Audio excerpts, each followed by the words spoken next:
The colour wheel for coloured pencils. I think it's a really good idea to do a simple colour wheel with your 3 primaries with coloured pencils. The reason being, you get to mix some basic colours with just 3 primaries, and it helps you understand the order of layering. For when you get to your tertiary colours in particular, if you lay the yellow down first on both these, and then your blue here and your red here, you'll get more of a yellow influence. And the same around here when you do the blue violet and the red violet, if you lay the blue down first, it's going to influence the colour more, and if you lay the red down first, you're going to get more of an influence of the red, and so forth. So really great exercise. You don't need a diagram, you can just move around in a circle yourself. Now, a colour wheel is a man-made design just to lay the colours out in an order, but the benefit of it is knowing your complementary colours as well, and also it divides the cool colours to the warm colours. Not and that's just a guideline, it doesn't always apply because it depends on what colours are adjacent. So sometimes an orange can be warm, but if it's next to other colours, it might actually look a bit cooler depending on the chroma of the orange. So we're going to look very quickly at mixing some colours with our 3 primaries. So this is just Cad Yellow, and this is pale Geranium Lake, which is quite a nice red. It's probably a little bit on the warm side, but it's a nice medium red. And this is ultramarine blue. So it's a nice, again, a medium blue. So mixing the yellow and the red together to get an orange. This is laying the yellow down first, and just a lighter influence with the red, a nice yellowy orange. If I lay the red down first and then a light layer of yellow, I'm getting a darker orange. And now violet, so red first,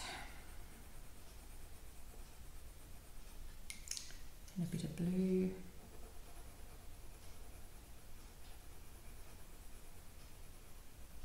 That's quite a pretty violet, then the blue first.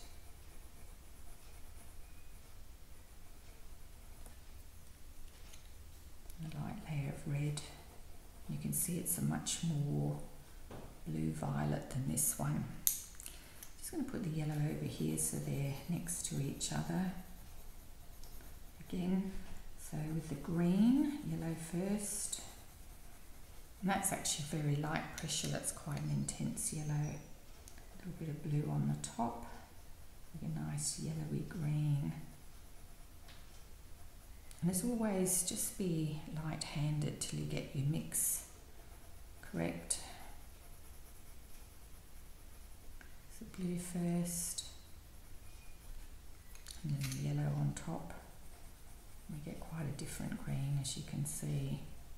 Pushing quite hard with that yellow there. So that's really interesting.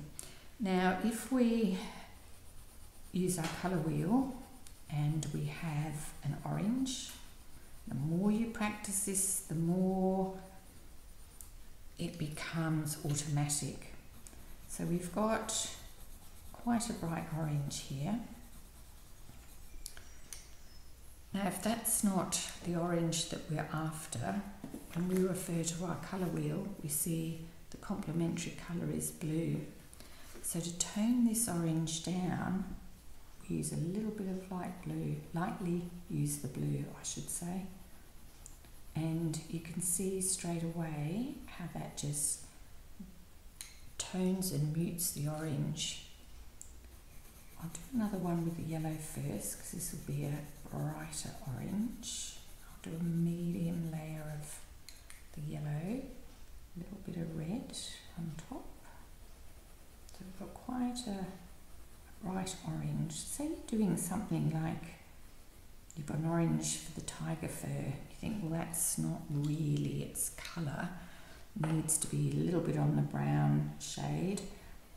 Again, just slightly cover your orange with the blue, and you'll see immediately that just tones it down and makes it more of a browny orange. And the same with a green. So if you're drawing grass and it's looking very limey and unnatural, so we have a bit of a limey green here. It's actually not a bad green, but we'll just make it a little bit vibrant. We'd use, so we've got green, our complementary colour is red, which is the colour opposite on the colour wheel.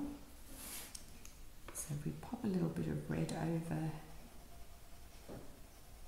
the green, just tones it down nicely.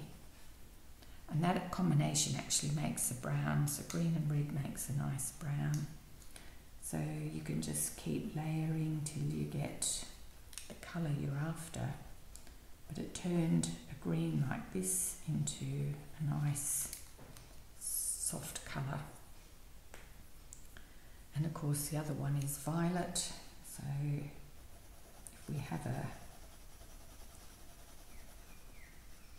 violet that we want to be not quite so